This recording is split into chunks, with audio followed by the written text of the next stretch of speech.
भवाना में Ramzan sugar mill crushing season का आगाज़ कर दिया गया। किसान इत्तेहाद ने नुमाइंदों की GM केन राना मोहम्मद जफर के साथ मुलाकात की है और जिसमें किसानों और काश्तकारों ने शिरकत भी की है। मज़ीद तफसीलात बताएंगे नासिर अली। जी बिल्कुल, हुकूमत पंजाब के जारी करदा नोटिफिकेशन के मुताबिक रमज़ान शुगर मिल ने क्रशिंग सीज़न का आगाज़ कर दिया गया है।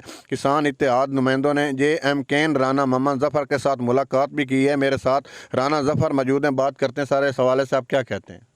बिस्मिल्लाहिर्रहमानिर्रहीम।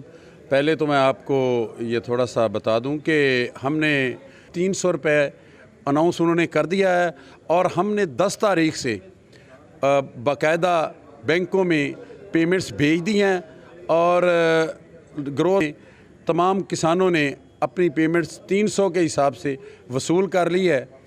और इसके अलावा ज़मींदार की बेहतरी के लिए 11 करोड़ रुपए का लोन हम दे चुके हैं इससे पहले, और अब फैब सोइंग जब होगी इसमें और ज़्यादा लोन भी देंगे, जिसमें सोलर हमारे वो भी ट्यूबवेल भी शामिल हैं, वो भी इंशाल्लाह ग्रोर को हम देंगे।